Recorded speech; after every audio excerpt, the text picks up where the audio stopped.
Yeah.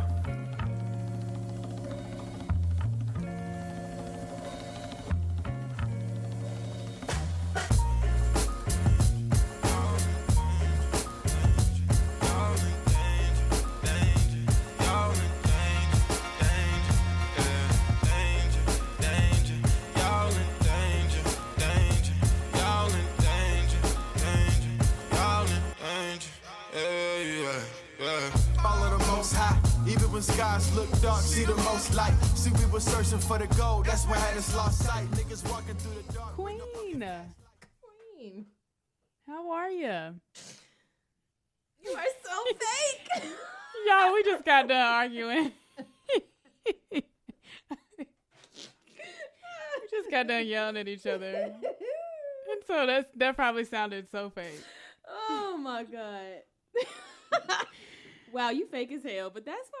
You're so unprofessional. I'm professional. You know what? Not. It's fine because we roommates. We in the living room anyway. Because you know what? If I pay rent, you pay rent, and we in this living room, we just gonna have to get over whatever the fuck. I guess. Because I live here. I live here in this here living room. We argue more now than we did when we actually lived together.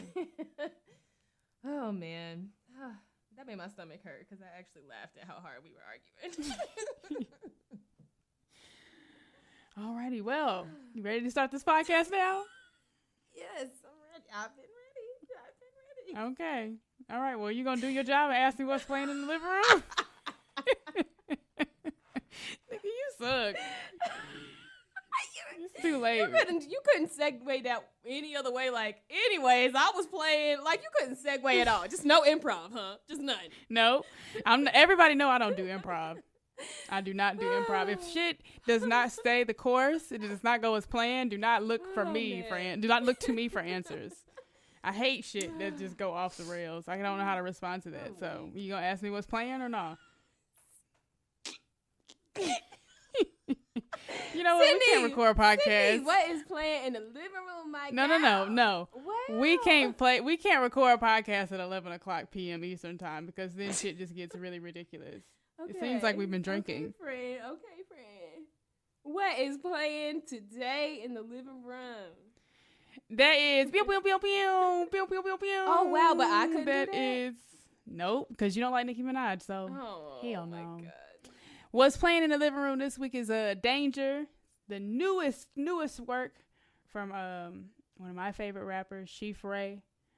Shout out to Chief Ray. New project coming. This is a worldwide premiere. Pew, pew, pew, pew, pew, pew, pew. That sounded like Step Brothers. World premiere. Oh, I thought I sounded like something serious. Not at all. Well, thanks for crushing my dreams. You're welcome, friend. And making me miss my bedtime. Okay, I'm sorry, friend. Oh, you know what? Actually, we're not gonna get back into this because somebody already told me that you was out of pocket for the first 5 minutes of the last podcast when you came for my queen. So, you mean after you came for mine and called her a thought bot? Can you please stick to the script, Sydney? Okay, all right, okay, we're done. We just wasted so much time in the beginning of these podcasts. You know what's funny? I know every single time we record an episode, it's somebody's first time ever hearing an episode, and I'm like, every single time I'm like, people are gonna be like, what the fuck did I just press play on? This is not normally how this goes, guys. Normally, one of us will ask the other person what's playing in the living room. The other person will respond. We move into month in review. But lately, I guess it is quarantine that is making us have cabin fever. I'm saying. We can't seem to get it together. We are arguing more. White people are acting a fool. Oh, my God. I cannot wait to get into Sounds About White. My goodness. Okay. Whew. All right. So do you want to start with how many month in review do you have? I guess I could talk about 2. Okay. So I have 1. So you want to switch off so you go first? Sure. I just want to say this is my PSA, my iOS press release to the world, that I don't want to hear y'all talk about Kevin Gates' sex tape. Oh, gosh. Okay. Because you never sent it to me, by the way. So I'm sorry, friend. I will send it to you. I don't need y'all talking about his sex tape. Talking about something. He talk all that shit. He done let me down. First of all, you can't give the dopest dick to your Instagram side bitch. And first of all. And second of all, maybe she liked that boring shit. What he said in the song was, I aim to please Basically, I'm going to do whatever the woman wants until she gets hers because my sex revolves around a woman coming and I'm not going to stop until she do. To what I say is amen. And maybe she liked that boring, slow shit. Maybe she didn't want to be flipped around in a whoop-de-whoop helicopter on the dick. Maybe she wanted that regular plain Jane shit. So like I said, think it's actually don't talk about my baby sex tape. Boom. I think it's crazy how many excuses people can come up with for people that they like or love. Are you done? Or admire. Are you done? You just had a lot to say just now. I'm just saying, maybe that's how she like it. And if he want to do what she like, maybe that's what she like. It was a horrible, horrible video, though. He could have at least gotten a tripod or something to hang that phone up with. But anyways, we're going to move on. Sydney, what is your month in review? My month in review. Oh, it's about greenhouse gas emissions. Okay. So, we're just gonna completely switch up. Kevin Gates, greenhouse gas. Got it. Yeah. So, due to increased, I guess you could say, increased amounts of COVID-19 in our population between the months of March and April, there was a drastic decline in driving, flying, and industrial output. Mm-hmm. So, there's been a decrease of more than 1 billion tons of carbon dioxide emissions, which is it's good and bad, if we go back to business as usual. So they project that 2020 emissions will be 4 to 7% less, which is actually what the United Nations estimates would be a good amount to decrease greenhouse gas emissions. Every year they want us to decrease by 6 to 7%. Or else, death, die, cry, the end for us all. But what I wanted to do was so that kind of got my interest peaked because I was like, well, damn, what can I do about climate change then, since it seems to be so bad? So I looked up some facts about climate change. So here's some fun facts. China is the world's largest CO2 emitter, followed by us, the U.S. But poor people contribute less than 1% of emissions. So I watched this video and essentially it told me to not be individualistic in my approach to climate change. It is more so this changes are going to have to happen on a structural level for us to be able to do anything about climate change. But in case you want to know what you can do about climate change, I took a screenshot of all the things you could do, which I thought was pretty interesting. It wasn't exactly what I was expecting. Okay. The number one thing you can do as an individual to save your contribution to greenhouse gas would be to have one less child. And you know what? I'm all aboard for that. That is like the highest the best way to decrease your greenhouse gas emissions. But you could also live car free. You can avoid transatlantic flights, buy green energy. Being plant-based is actually pretty low. It's in the list of most effective things to do, but it's 1, 2, 3, 4, 5, 6, the 7th of the list of the greatest amounts of how to decrease your greenhouse gas emissions. But you can switch from an electric car. You can switch to an electric car. Or buy just a more efficient car in general. So those are some of the things you can do. Recycle, real low on the list. Hang dry your clothes, real low on the list. Upgrade your light bulbs, real low on the list. Now this is coming from one person's study or whatever. But basically some things that we can do more so on a structural level. We could start a letter writing campaign and write to companies and tell them to strengthen their environmental policies. We can canvass and find or work with environmental leaders. We can we can create conscious raising spaces, kind of like what we're doing right now, talking about climate change and why it's important and how it affects us and the things we can do. You can have these conversations amongst yourselves, or, you can join a protest and, we got to hold our elected officials accountable. So writing letters to them and electing people who have essentially green campaigns who really want to change the way that we exist, I guess you could say, the way that we use energy to exist and to continue to exist. So yeah, I just wanted to talk about that. I thought it was pretty cool. I was like, oh, that's great, because I've heard of all of the horrible things that are going to happen to us if we don't change the way we do things. Oh, yeah. And so I was like, yay, 6 to 7%, it's so good. I was like, oh my god, over 1 billion tons of carbon dioxide emissions. I thought that's amazing. But then the rest of the article went on to say, but don't get your hopes up, because we're probably going to go right back to what we're doing. And then, when we were talking to Kalia earlier, she was saying that it actually might even be worse, because people might go back out and overdo trying to make up for lost time. Like people are already saying like, oh yeah, let me take this trip. Which, I mean, again, we're already saying that still on an individual level, it's not so much as, oh, let me shame myself and shame others for not doing things like, you know, being plant-based and driving an electric car and not having, you know, children. It's more so a structural thing. But again, if we all do it, if we're all like traveling more, if we're all getting in our cars more because we got to make up for the 2 months that we were in the house, then we're definitely going to basically continue to fuck up the planet. So, it was just interesting to me, too, because I just keep thinking, like, wow, you know, maybe this was, you know, the universe's way of trying to, you know, prolong the inevitable, I guess, in a way. Like, oh, well, you know, COVID-19 pops up and now we're all stuck in the house, but that means that the planet is getting some much needed rest. You know, the animals are coming out and they're parlaying in the parks, and people are spotting animals they ain't seen in years. So it's interesting. You know, the fish are coming back to the canals. Right.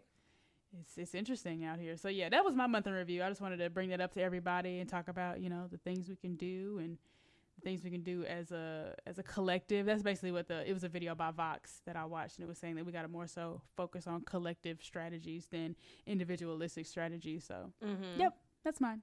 That's my thing. All right. Well, I hope that we can all do our very best to help maintain the one and only planet that we have, people. It was kind of interesting. I saw like that a whole bunch of people who had no motherfucking business going to the beach, etc., having their parties or whatever, and their beach volleyball, what have you. The people that left the beach, they just left it in shambles. Like left their trash everywhere, their food, their bottles, their cups, their cans, and they were like there was like an Instagram thread of just like somebody walking down the street, and they took pictures of all of the face masks and gloves and stuff that they saw on the side of the street, and like, you know, going into the rain gutters and stuff. And I was like, wow, we simply don't deserve the planet. And if COVID, you know, is this real and detrimental thing, this will be, you know, well-deserved on the humans of this planet, because we don't take care of shit. Even when we are like, wow, we have no other planet and there's a huge virus worldwide. I think I'll trash the planet and go drink beer on the beach with my friends. It's really wild. Like, why y'all don't care about shit? I have questions. Right. No, it's crazy. It's like you said, we don't. And I mean, not necessarily we, because like I just said, like even all of that, you know, I think necessarily seeing like masks and gloves, that's like more of a dramatic example of things. But like even then, like most people to me, you know, are living check to check. You know, when Andrew Yang was running for president, he said that like 50% of Americans can't afford an unexpected $500 bill. So say that to say most of us are poor, and even with all of that, even with all those gloves and all those masks you might have saw piled up, you know what I'm saying, we're still only contributing 1% to all this, you know, greenhouse gas emissions. Right. Like I said, it's more of a structural thing. So but I definitely understand what you're saying, because even on an individualistic level, even understanding all of what I just went over, and I still wouldn't throw my mask in the gutter. You know what I'm saying? Right. I'm still going to recycle. I'm still going to try to buy an electric car. I'm still going to try to do what I can, because again, you know, it's crazy because you'll hear people say, oh, you know, I want kids. I want 5 kids, 6 kids. I want 2 kids. And it's like, but do you really? Because there's not going to be no planet for them to inhabit. Right. Do you really want to bring children into a world that they claim is basically going to turn into a big ball of fire? Like, and it's crazy because it's like, even before all of these things, I'll be like, I mean, there's many a reason that I don't want kids for myself, but I'll be like, for the environment, or people ask, you know, why go vegan or whatever, and I'm like, you know, the environment, the world, my health, their health, morals, values, standards, etc. And people just be like, yeah, but that one little thing you doing is not gonna make a difference. Okay, bitch. And if it ain't, I'm still not gonna contribute to the shenanigans y'all contributing to. Plus, I feel like that, to me, I feel like there's a difference between being educated and then choosing to do otherwise. Because I feel like a lot of people say that, oh, that little thing you're doing ain't going to do nothing. But it's like, well, how do you know? How much have you researched? I feel like that's a way. It's like a cop-out. Like, oh, I ain't going to vote because it don't matter. It's like, okay, but have you really researched why it don't matter? Or if you just don't want to do research? And actually, honestly, it's getting to a point now where I'm like, even if I can't have the perfect candidate, and don't get me wrong, I actually would prefer, you know, like a Bernie Sanders, you know, somebody like that, who I did think was damn near perfect. I'm not saying he, you know, did everything right, because nobody does, but I never was able to find nothing that I was like, oh, I can't vote for you. I was like, oh yeah, nope, he's with the shit.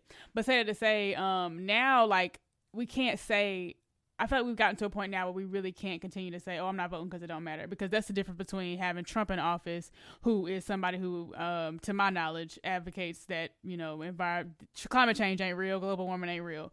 It's like, we don't need people leading, people in any position of power who have that mentality. If what scientists are saying, if what they're saying is true, then we need somebody in office that believes in this shit and wants to do something to change it, and is going to do something to change it. And on our side, we need to make sure we hold them accountable, because otherwise it's a wrap. It is truly a wrap, because they're talking about, I can't remember what year they said, but it was like, basically, when we get to this year and we don't make some real changes, it don't matter what we're going to do from that point forward.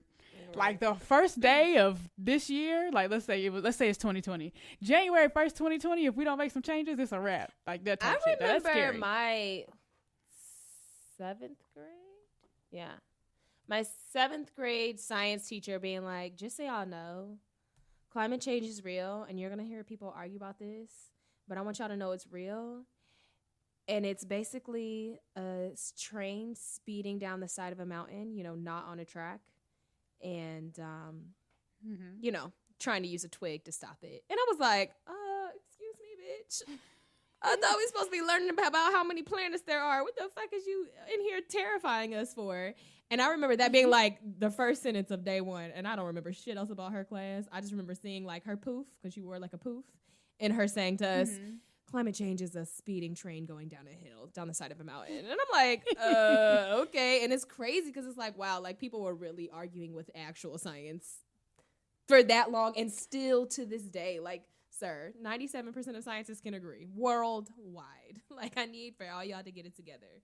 So it's like Donald Trump and 2 other people who don't believe it. That's crazy. It's crazy. And again, it's sad, because I don't even necessarily think that it's people not believing it. I think it's people who are protecting their own interests, who know that if they admit to this being a real problem, that they would have to then also take accountability for their part in it. That's like me owning one of the companies, because I think in the video it said that 70 companies are contributing to, like, it was, or maybe not 7 companies, but it was like a minute number of companies that are contributing to like 70% of all the greenhouse gas emissions. Of course, you're not going to admit that climate change is a real thing if you own whatever that company is. You know what I'm saying? Yeah. And again, you get to a point where you have so much money and so much power. Unfortunately, you don't have to listen. And again, you'll be the last one affected, because I've also seen diagrams that say that, you know, like Black and brown people contribute the least to climate change as far as it, you know, negatively contributing to it, but yet we suffer the most because of it. And, you know, we've already had that conversation with Kalia, you know, on a previous episode on the show. Like, that affects police brutality. You would never think, at least I would have never thought that climate change was related to police brutality. You know what I'm saying? But like Angela Davis taught us, shout out to Angela Davis, everything is connected. What's happening here is connected to what's happening in Palestine. What's happening with climate change is connected to police brutality. You know what I'm saying? Like, and it's sad and it's crazy, but it just goes to show you how much more we have to be critical of the information that we're coming across, and how we need to analyze that information and then try to act accordingly. So yep. Ooh, Chile. Well, yeah, that took, you know, I wasn't expecting that to be a sad conversation, but I should have known it would be, because, you know, death, die, cry, the end. Oh, well, you did not disappoint, friend, as it will only get sadder. Next in Month in Review, Boosie, the sicko, needs to be in prison. So, by now, I'm sure most people... Boosie sick ass. Yeah, pretty much. Sick ass, not badass. He just can't seem to shut the fuck up, really. So by now, I'm sure that most of y'all have seen him show his whole rectum, basically, to Instagram Live.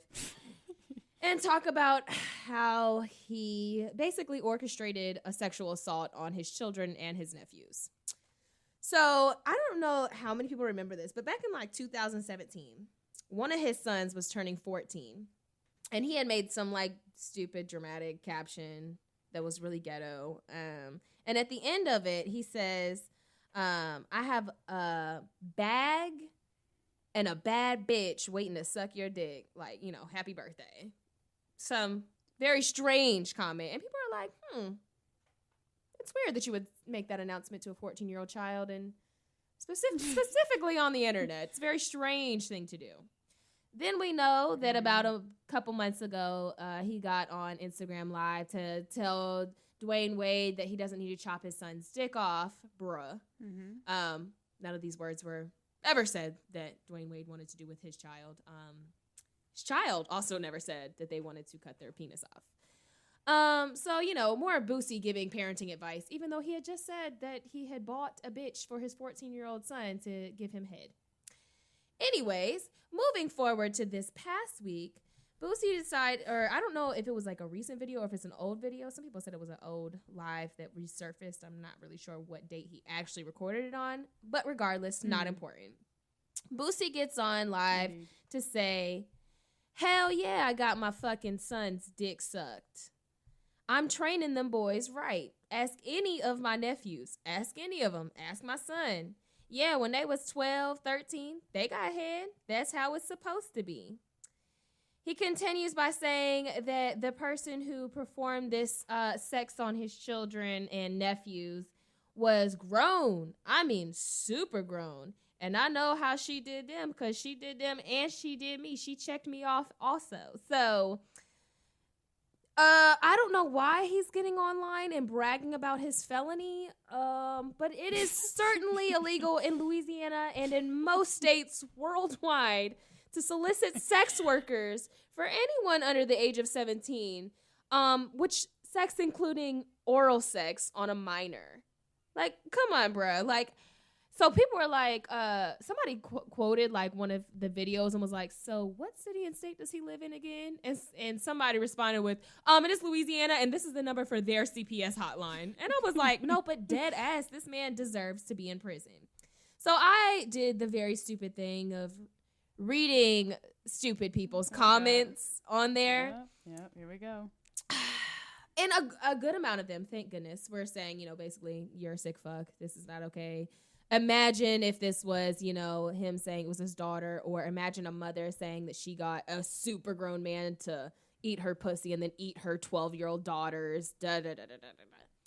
Mind you, I was disgusted that we even had to change out the pronoun for the child. Does it have to be a boy or a girl for people to care? Like, at the end of the day, it is a child. It is a baby who cannot give consent to an older person molesting them. And y'all, with your toxic masculinity, want to pretend like it's some macho shit to have a grown woman touch you inappropriately or perform oral sex on you or real sex on you, etc. Just because it might be quote unquote normalized in your household, in your culture, in your home, whatever, doesn't mean that it's okay. And that's the shit that had R. Kelly fucked up. And now he out here touching other people's children and raping them and molesting them and locking them in basements for the same shit that Boosie is orchestrating with his own children. Let us not forget that R. Kelly was molested by an older cousin of his, where you might think, oh, this is going to make sure that he's straight. It's going to make sure he's not gay because, you know, homophobia, whatever. But that didn't do anything but turn him into a child molester his damn self. So I'm just trying to figure out where the logic behind if I pay a grown woman to suck my and my son's dick, which first of all, you probably are already gay if you're out here swapping the same spit of your child's penis and your penis together. That's already a little sus to me. But beyond that, like, you're a pedophile for even thinking that's okay. And you're also like a sex trafficker for thinking that's okay. You orchestrated the molestation of your own children to do God knows what to them mentally so they can do God knows what to other young women when they grow up. And bragging about how if your daughter goes over to his house, she's going to get fucked. I'm sorry. Yep. What does that mean, sir? By you? By your children? What does that mean? You don't deserve to have children. Then this week, it came out that he is not paying child support for his daughter. How many daughters he has, I'm not sure, but I believe he has 3 sons, if I'm not mistaken. But I'm like, honestly, when I saw that, part of you wants to say, oh, damn, he's not taking care of his kids. But the other part of me says, well, thank God, because it's a little girl, and I'm just grateful that she don't have to be raised by this sicko of a father, even though her brothers still do, unfortunately. But it makes me question, like, first of all, y'all not vetting these men that you're letting ejaculate inside of you and procreate with you, and you're not wondering why? Or like, if he talking about my sons, no, ask my sons, ask my nephews. Okay, so your brother or sister's children as well, you're paying to have their dicks sucked. Like, it's weird. It's toxic. He deserves to be in prison. And furthermore, if somebody didn't call CPS, I would be shocked. Like, there's just no reason that he would actually have children within his care and he's orchestrating their molestations. Right. Yeah, it's first there's so much to unpack here. Right. But you see I'm out of like breath. I'm stressed. Like you said, I would first like to begin with the fact that we just treat boys like shit. Like, I think it is very strange the ways in which and how it differs how we treat women like shit and young girls, and then also how we treat young boys and men like shit. Like, I think it is very sad that we think this is like a coming of age for young men to lose their sexuality, and the younger the better, because that makes you a man, and you gotta have a big dick, and it's gotta be full of sperm, and if you don't have a big dick and it's not full of sperm, then you have no worth and no value. And it's weird. It's kind of like all those memes that be like, women get mad at men when all they do is post their bodies online, and then men get mad at women when all they do is post their money and stuff like that.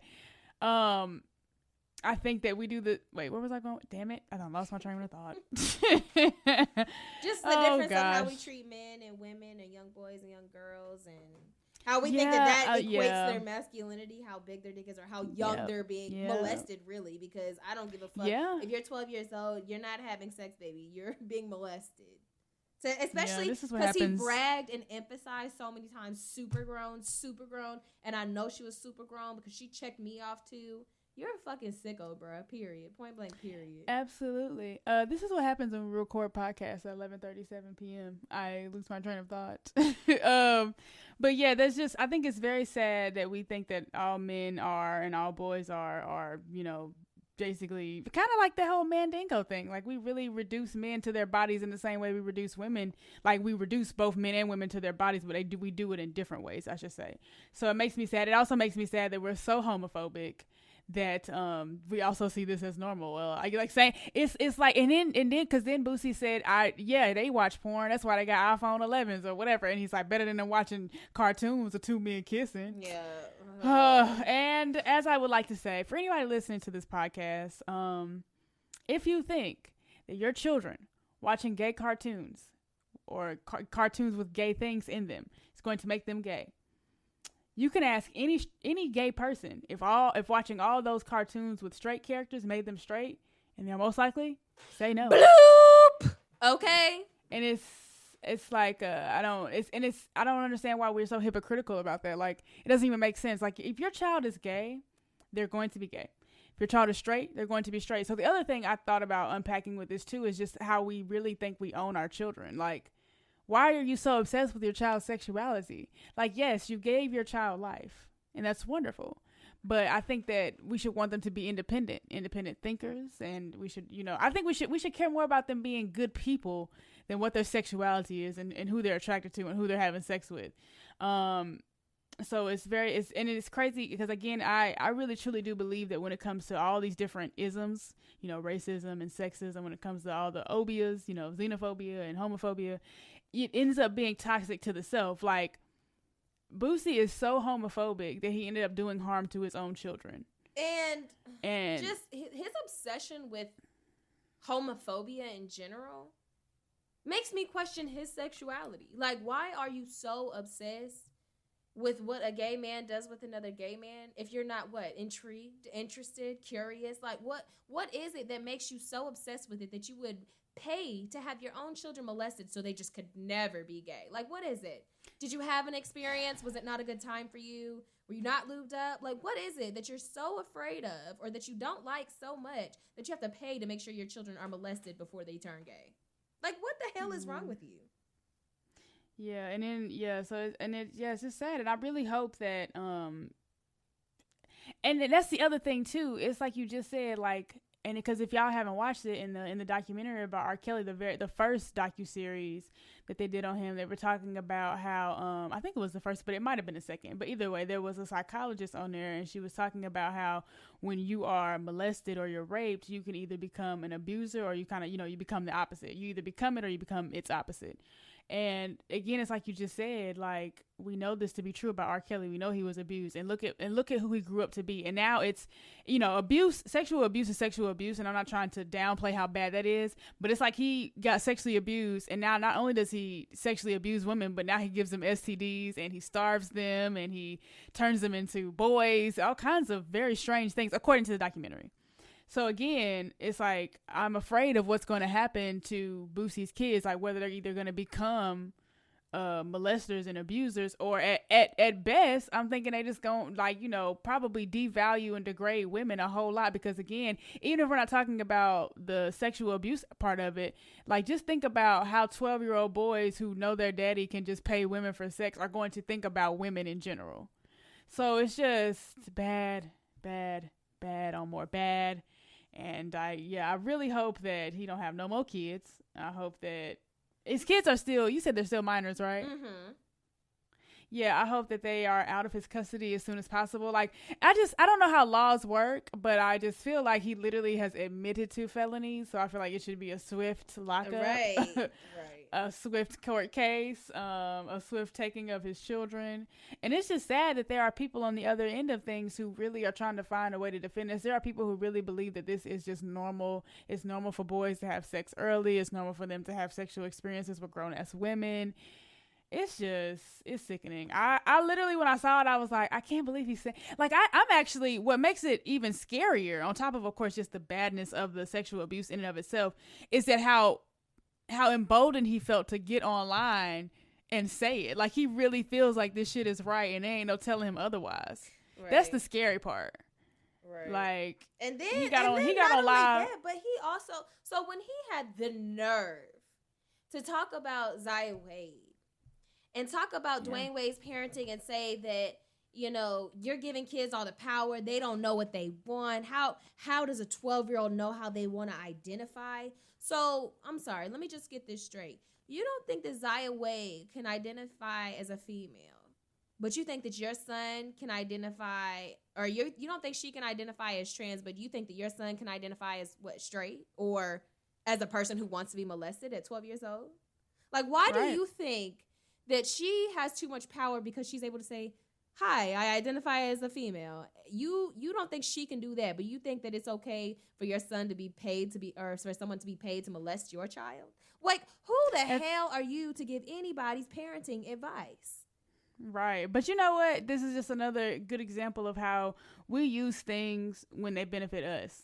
Like, at the end of the day, he's being hypocritical as fuck. Like you literally just said, Zaya's too young to know whether she wants to be a boy or a girl, but my children of the same age or around that same age must be special and super intelligent and super whatever, because they know that they want this sexual experience with this grown-ass woman. Like, they know it, and I believe it, and I'm going to help them get it. Like, it don't make no damn sense. Right.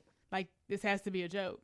But yeah, it's crazy. But that's what people do, though. We literally use things when it benefits us, and we don't when it don't benefit us. People have literally twisted the Bible to be able to tell people that they were born to be enslaved. Right. You know what I'm saying? So people can twist anything. I'm not surprised at all that he did that. And I had somebody, when I posted about it, when I was asking, like, what's the difference between R. Kelly and Boosie, one of my friends, like, DM'd me, and she was like, she said that same thing you're just saying, like, wow, it's crazy that he literally said all that stuff about Zaya and was coming for Dwayne Wade and how he wanted to raise his child. But yet now, again, it's crazy that you can have an opinion about somebody else's parenting, but you don't want people to respond to how you are literally doing something horrible to your kids. Right. Like, I felt like he was being very on something. Y'all can't tell me shit. Don't even try to tell me I'm wrong. And it's like, well, how the fuck we can't tell you wrong, but you can tell Dwayne Wade he wrong. And not only that, but you weren't even, I mean, yeah, he came for Dwayne, but it's like, you're trying to spotlight this child who didn't ask for your fucking opinion about her identity. Like, the fuck, she didn't ask for that. And you speaking on a child. Which makes it just, to me, I'm just like, not only is he, a shit father, not only is that disgusting and, inappropriate, for one, it's a felony. For two, it, as it should be. Even if it wasn't, it's, child abuse and sexual abuse. And I just, like, it just don't make sense that you feel like, to me, on top of all of those things, it's also pedophilia. Like, you can't tell me that he's father of the year because every young dude wants his dick sucked by a bad bitch and it's lit that his dad is paying for it to happen to him. First of all, that means it's not an authentic experience, for one. For two, the person that you're having your sexual experience with is also a pedophile. She's just one who also got paid to be a pedophile. Like, bruh, you're a pedophile, and that makes me even more scared for you commenting on people like Zaya Wade. Like, why don't you keep your eyes, your fingers, your mouth, your words, your lips, all of that away, far, far away from children? Because you don't need to be here, bruh. Right. So, yeah, they need to find whoever it was that did it, and they need to get Boosie, and they both need to be up under the jail. Right. And also, I don't know if it's your brother, your sister, whoever, you talking about your nephews also, you also pay for that to happen for your nephews.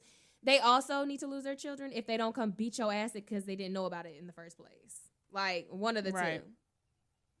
Right, because that's crazy. And that's what I be talking about when I be like, I'm also genuinely afraid to have children because I feel like there are so many people out there, or at least, you know, whether it's just my experience or the things I've seen that have conditioned me to believe there's so many people out there. Mm-hmm. But I just don't, even if there aren't so many people out there, I don't want to take the risk of, oh, I'm sending my child to daycare. Oh, wow, they might get molested. Oh, I'm leaving my child with my aunt.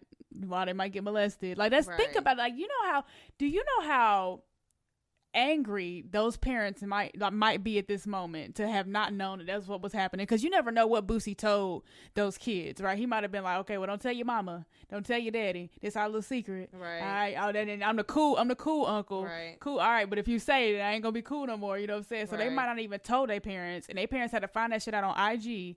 He'd just be dead.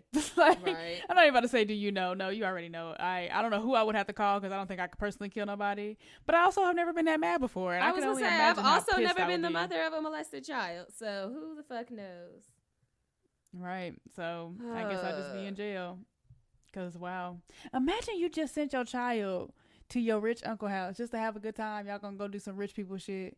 And rich people shit turned out to be getting molested because your uncle paid for a prostitute. So again, when y'all wonder why I don't want any of my own children, one of the many and multifaceted reasons would be because I wouldn't trust nobody. For one, I wouldn't trust anybody else's parenting values.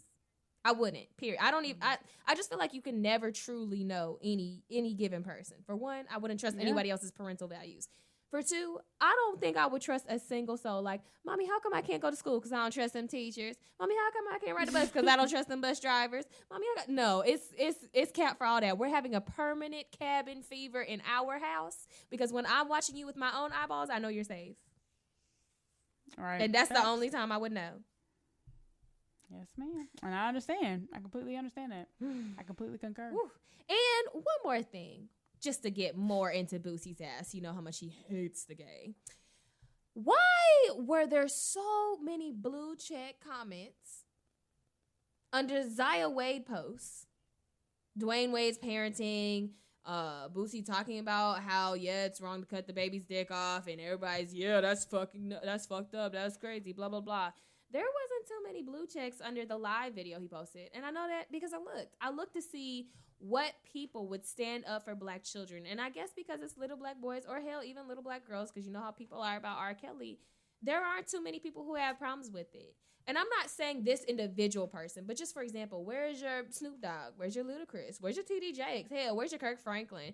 Hell, where's your Plies? Where are any of the people who you would think, like, these people have children, these people have daughters? Where the hell are these people in this comment section? Y'all always have a comment about everything else, but this man is talking about paying to get his children molested, and you don't have a problem with that. But I mean, it's not like, oh, well, I don't speak on everything publicly. That ain't my business. Because you do. We see your comments under every single thing. Matter of fact, I looked at the comments under the Boosie post when he was talking about it on his live. And I saw a young woman say, well, I would much rather this for my son than for my son to be trans or to be Dwayne Wade's son or something like that, or for my son to think he's a girl. And so I went to the amount of transphobia, is so intense. I went to this young lady's page. The young lady had her business tagged in her bio, and she sells press-ons. And it's not even because of her comment, but they were very weak ass, shitty looking press-ons that I wouldn't pay any amount of dollars for. But anyway, she had her business tagged. And I'm like, and this is how fucking stupid y'all are and y'all look. And y'all are. Because not only did you make this dumbass comment about how you would rather your child be molested than identify as a different gender, something that's really not that important ultimately. You would rather your child be molested than identify as a different gender, and you're going to post your business in which you want people to purchase from you. I don't get into the let me blast this person, even when people do me wrong business-wise on social media. It's just not what I do personally. But I was like, honestly, I should post this girl and be like, just so y'all know, don't buy none of her whack-ass press-ons. Not that y'all would have anyway, because they are truly garbage. They're awful. You could just go to Walmart and buy plain-ass ones. But not that you would want to buy these anyway, but just don't purchase by any means necessary, because this woman thinks it's okay to pay to molest your children. And I didn't even look, but I should have, to see, like, you know how women who are moms put in their bio, oh, God first, mommy first, whatever. I should have checked to see if she had kids, because I would have also called CPS on her for making the comment she did. Because honestly, truly, kids deserve better. People were talking about how upset they were about that Netflix documentary about that Gabriel Hernandez and how he got beat and how he fell through the system so many times, and there were so many opportunities to save him. Mind you, this wasn't a case that was blasted on social media for people to know. People only found out after it was too late, but CPS knew. So to me, it's like, well, if CPS don't pull through and save these children from this disgusting sick man and get these kids some therapy, then they are failing yet again. Yep. Yes, ma'am. Whew. Okay, so I guess we can move on from there. My goodness, I'm stressed. I got heart palpitations now. Yeah, we've been in month of review for 40 minutes. Okay, well, let's move on. It's okay. All right, and are you good? You want to recoup? Oh no, I'm good. We are moving on to Blank While Black. Sydney, what you got for us? Oh yes, I wanted to talk about Breonna Taylor. Wow. So in Blank While Black, two things actually, because I also wanted to talk about. Sorry, I have his name written down. I want to make sure I say it right. Okay, I guess I'll get there when I get there.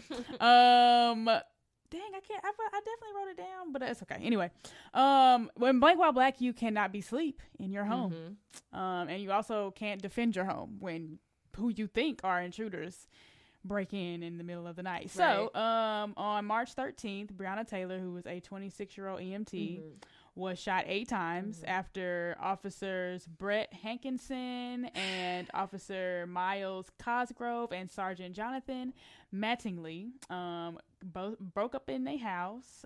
They were fulfilling a search warrant. If I understand correctly, they were looking for drugs. So they bust up in their house a little bit before 1 a.m. And what happened was Breonna Taylor's boyfriend, whose name is Kenneth Walker. See, I knew I was going to find it. I knew I wrote it down. He thought they were intruders breaking into his home. So he shot his legally owned weapon, which hit Mattingly, one of the officers, in the leg. And they responded from that one shot with 20 shots. And 8 of them hit Breonna while she was sleeping. And therefore she died. Wow. So on top of, okay, again, just not being able to be sleep and be black, you also, again, can't defend your home.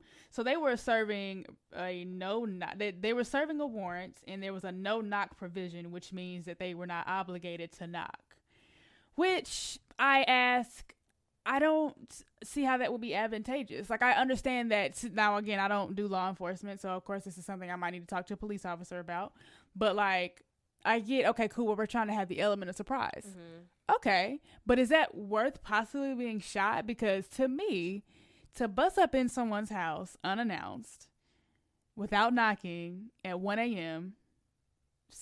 is asking to be shot or hurt in some way. Because, I'm just, for instance, in my head, I'm thinking about Kenneth Walker, right? Damn, I hear a ruckus. I'm delirious because I'm half asleep because it's 1 a.m. And I'm just going to shoot because I don't know what the fuck is going on. Like, I just think about how being woke up out of your sleep, how delirious you can be. And who knows if it was dark in the house, what I'm saying? I don't know, all these details, but all you hear is some ruckus. You think of somebody breaking in your house. Let me protect myself and this girl who I care about. Fires a shot. 20 shots? Like, they only fired 1 time. Yeah. You know what I'm saying? Like, I just don't think it seems like excessive force to me. Again, but I watched a documentary actually during Black History Month, they talked about how police are basically trained for these like super aggressive interactions, and most people are not that aggressive, so they're basically overtrained in a way, and that's why they respond the way they do with like all this excessive force and stuff, because they literally have been programmed to think like, when I come into contact with people, I gotta fight for my life every time, when really it's like, bro, I'm just trying to go about my business, you know what I'm saying? I'm just trying to protect myself. So to hear now after I watched that documentary, now to hear like, oh, somebody shot once and they fired 20 times, I'm like, yeah, that sounds about right. Because again, if you've been taught shoot to kill, shoot to protect yourself, shoot to get home. And here's the thing, like, all these other people get off for shooting and killing because they get a stand your ground law. You're allowed to protect yourself, your immediate property. You know, they're trying to say that the men who killed Ahmaud Arbery in Georgia were standing their ground, and they had that right to stand their ground. Absolutely not. Fuck that. I don't care what nobody says. Right. But I'm saying, like, y'all get all these loopholes to stand your ground, but when a Black person stands their ground and protects their home and their immediate safety, they get, you know, murdered by the police and justified. Like, what? Like, isn't that young man? He's in jail right now. Yep, he's in jail. Kenneth Walker, boyfriend of the late Breonna Taylor, is in jail now, and he's been charged with attempted murder. Wow. But meanwhile, the whole time the cops actually murdered.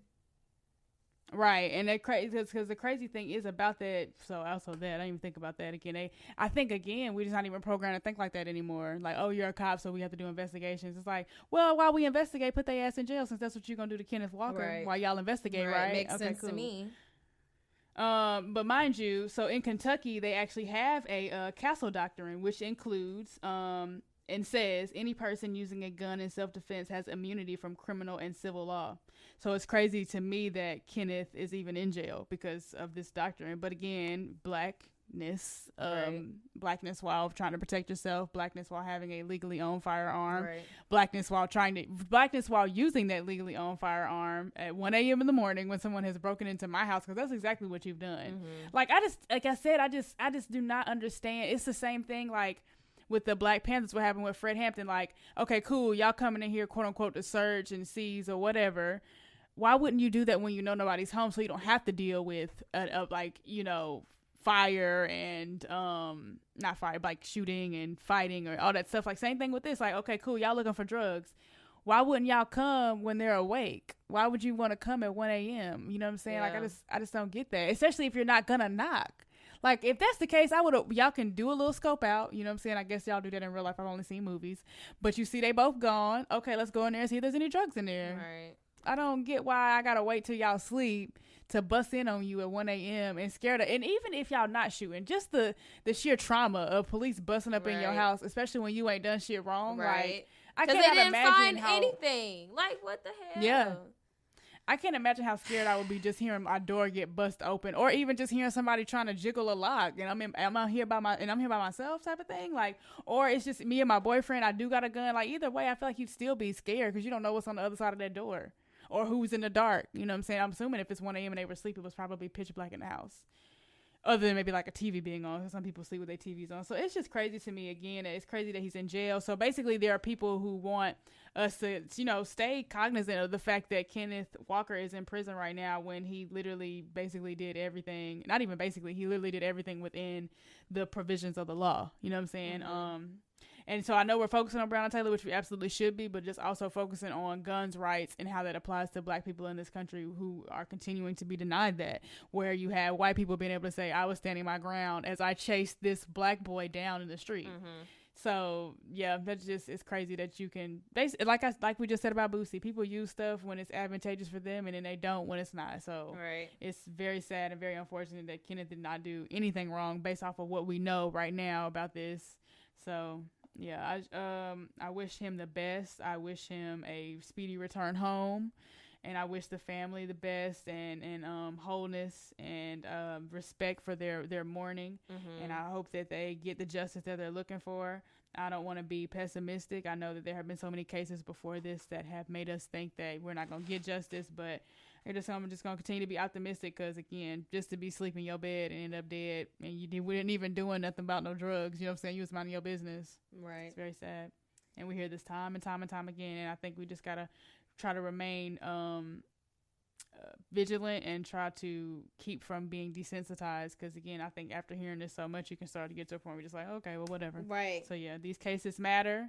Breonna Taylor, and I think the hashtag is stand with Breonna. I think is one of them, and of course you can probably just hashtag Breonna Taylor. But then, like I said, also checking out and keeping up to date on what's going on with Kenneth Walker's case, because I think if we continue to care, we continue to put pressure and apply pressure. Don't forget his name, and it sounds sad, but it's like be glad that he's not the hashtag that is deceased, but understand that he deserves justice and he deserves to be in a place where he can mourn the murder of his girlfriend that he was trying to protect.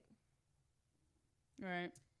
Absolutely. And then there's that. And then to be in prison and you're mourning your dead girlfriend and also fighting for your own life, because they literally have you charged with attempted murder, which would be, depending on where you at, the death penalty or just life in prison. I mean, I can't even imagine. Literally just laying in your bed. And it's crazy how many times you say, I can't imagine, like me, like I'm running around my neighborhood every week. And I was just thinking, yesterday it rained here and I had a hoodie on and I was like, I don't care. I'm not going to wear the hood because, black in a black hoodie in my neighborhood, I'm not going to wear the hoodie. And then it started like raining hard and the rain was like raining in my eyes, like at that angle. And I was like, shit. Like, either get back to the house barely because I can't see shit, or put this hood on and try to, get back to the house that way. And I'm like, it's crazy because a white person would never even have to think twice about, should I pull my hood up because it's raining? It's fucking raining and you're wearing a hoodie. You're supposed to have it over your head. That's the point. Like, but the fact that we can sit here and say, I can't imagine being shot going for a run. I can't imagine being shot laying in my bed. We can't imagine, but we can because it happens every single day. And these are just the cases that get enough light and traction that we are able to kind of grab hold of and try to make a stand for. But it's not a freak thing that just never happens. These things happen every single day. Our rights are violated. Our bodies and our lives are violated every single day. Absolutely. My goodness. Oh, so I do want to say, actually, Kenneth Walker was released, but he is on home confinement. Great. So he can stay in the home where his girlfriend was murdered. Cool. Yeah. So there's that. All right. Well, also, while black, please do not be a delivery man if you're black. Travis Miller Sr. was working for a company that delivers appliances and furniture.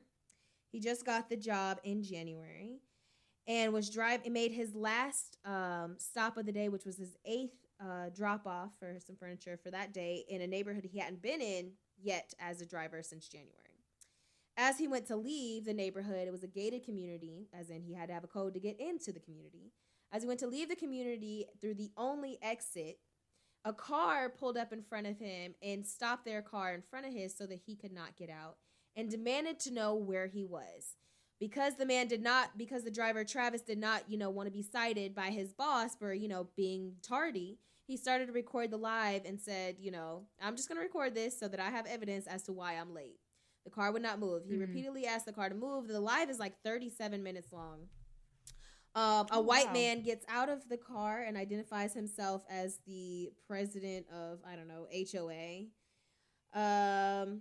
And says that he's not going to move the car until he knows what Mr. Miller was doing in the neighborhood. Mind you, he's driving a delivery truck and he has his coworker is in the passenger seat with him.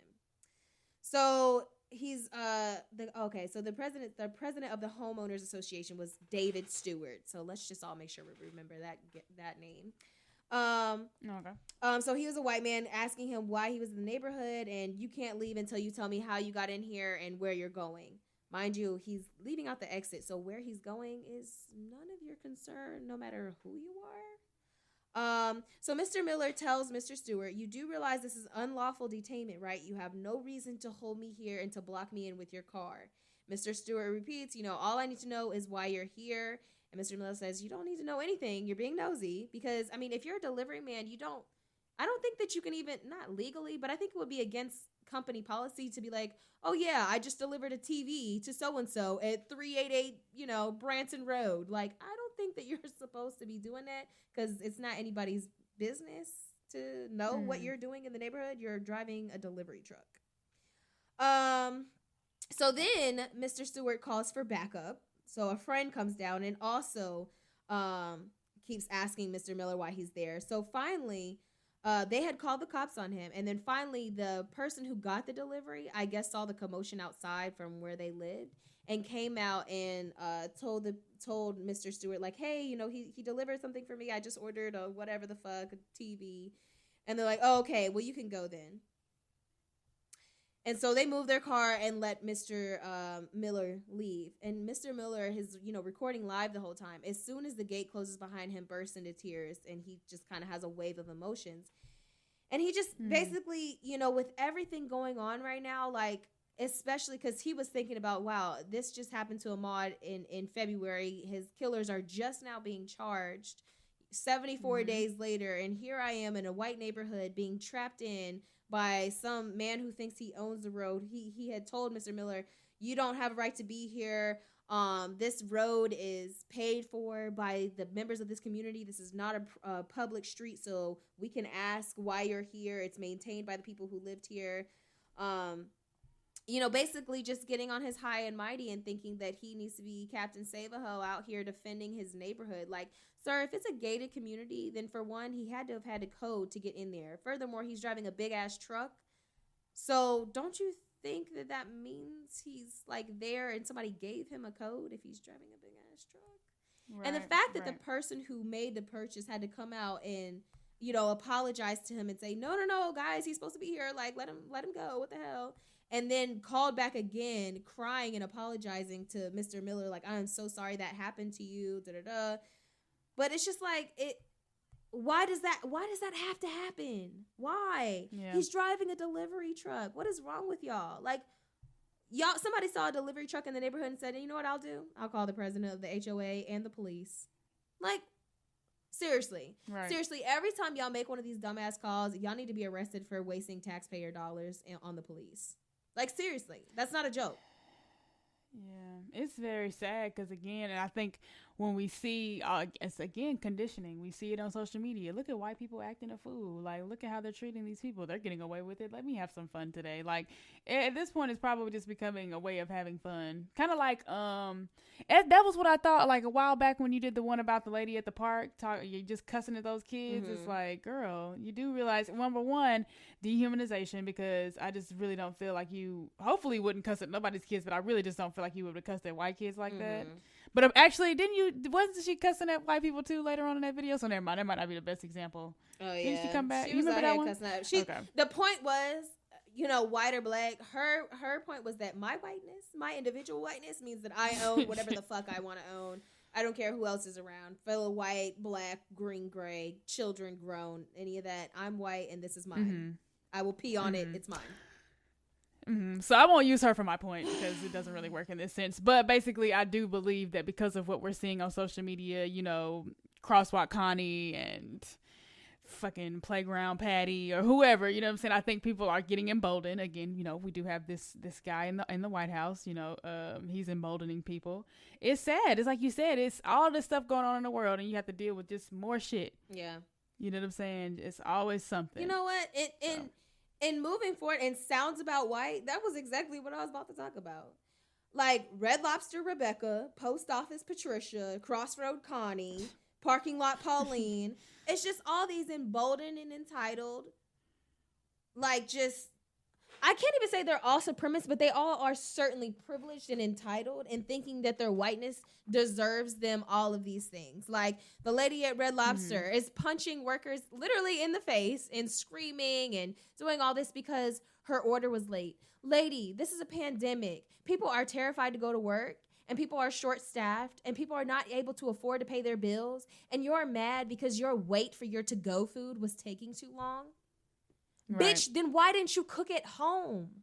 You could have gone to the goddamn Food Lion and got you some fettuccine and some lobster tails or whatever the fuck and cooked at home. But instead you want to come in and be obnoxious to people who are working, like, because you're not getting your food fast enough. These are people who literally can probably barely make it to work just on the sheer fact of, damn, I got to go put my life at risk to go serve some food to go because it's that important to people. But also I got to pay my bills, so it has to be somewhat important to me. But you're over here punching people in the face, screaming at them, cursing at them. Same thing with post office Patricia mad because the woman she was speaking to behind the counter did not, I guess, couldn't find the address that she was looking for, because it sounds to me from the argument that she was having that she didn't know the address of the person she was trying to send something to.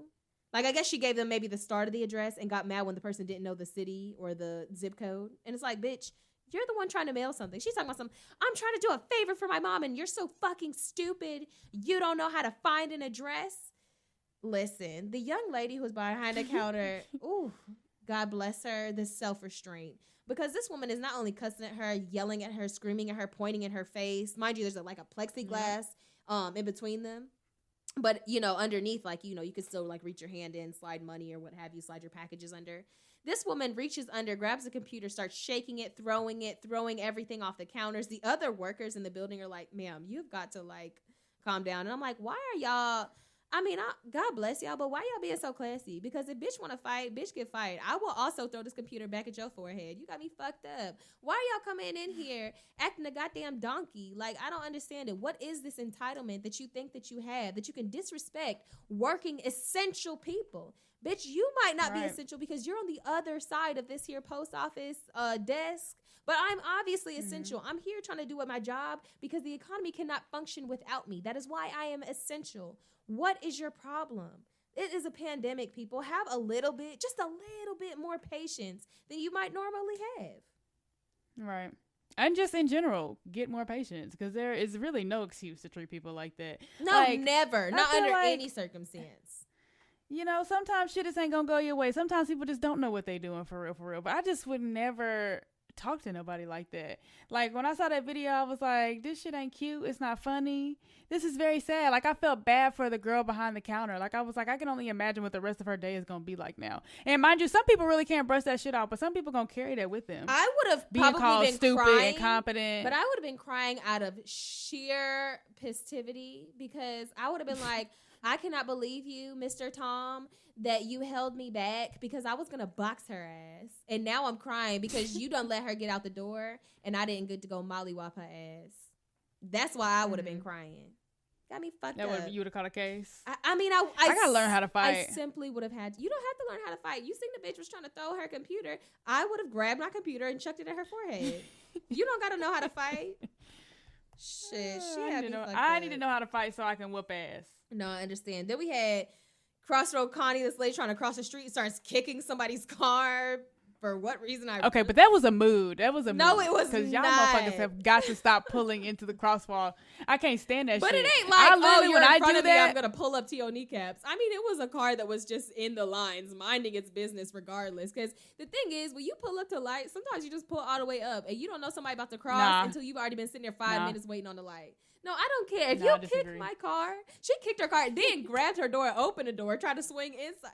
That bitch was nuts. Then the other bitch, parking lot Pauline, who starts cussing out the man who's simply just trying to tell you how to park your car in a clearly overcrowded parking lot. I'm like, you bitches. Hold on, wait. Can we go back to Crosswalk Connie? Oh, no, Connie cannot be condoned.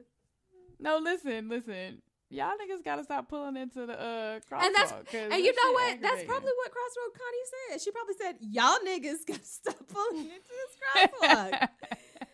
Oh my God. Like, y'all need some patience. Listen. That shit makes me so irate. I'd be like, bruh, you ain't going nowhere. It's a red light. Back your ass up. It's a crosswalk, not the stop line. I literally remember, like, well, you need to go ahead and start kicking people's doors then. Listen, I remember almost getting tripped up on the driving test when it said, where do you stop at the stoplight? Do you stop at the crosswalk, in the crosswalk, at the stop line? And then there was another option. And I was like, oh, shit. Is this a trick question? Wow, so you're mad because you almost failed it's the stop line. No, what I'm saying is what y'all all clearly failed drivers at, because you're supposed to stop your car at the stop line, not in the crosswalk, ho. So if you pull your car into the crosswalk, prepare for me to scream like a white woman. Yeah, right. I want y'all to imagine, Sydney. No, but it was just crazy, especially the Red Lobster one. I was just like, what? I mean, well, actually, and the post office one. All that was stressing me out, like, to the highest. I didn't see the Red Lobster one. It was a mess. Literally, clearly, the woman that she swung on, the white lady swung on one of the workers. Clearly, the one that she swung on was like everybody else's coworker mom. You know, you got your like work mom, work dad, work bae, whatever. Okay. Clearly, this was somebody's work mom. Because when I say this white boy stormed out ready to fight this lady, I'm like, oh, see, this is his work mom. You shouldn't be playing about her. Like, I don't know why you think you can just swing on people. They're telling, mind you, so this is a pandemic, right? Everybody can wear a face mask. For one, she's not wearing one. For two, she is pressing so hard to get in this building. Mind you, they're trying to close the door. She has her body, her hands, her mouth all over these people. Ma'am, that alone would have got you punched in your shit. The fact you are breathing on me, and it is a pandemic, and you are more than 6 feet. You're more than 6 feet close to me because you're damn near inside of my skin. Back the hell up, bruh. Out of pocket. Oh yeah. I mean, you slid so smoothly into Sounds About White. Like you didn't even say nothing. You just started. Well, I was just saying segue because we were just talking about the entitlement of whiteness and just how they think that they own everything. Just like, you know, the entitled privileges, you know, I deserve to be here, you don't, and you of any other color, any other race, any other religion, any other skin tone, any other anything. This is mine, me, and my white things. Like, it's, you know, annoying at all times, but it's just wild to think that during a pandemic, you can't exercise a little bit of restraint, a little bit of patience, a little bit of, hey, white, black, purple, green, gay, straight, atheist, Christian. At the end of the day, any given one of us can be in a regular degular box 6 feet under the ground. Like, at the end of the day, it's not going to matter any of that other superficial shit if we die from this pandemic, from a car accident, from being shot in our beds. Like, none of that will matter. So I'm going to need for everybody, to get on one accord, to stop thinking that you're better than anybody else. I agree 100%. I have a Sounds About White for once. Oh, nice. I know you weren't even expecting that, were you?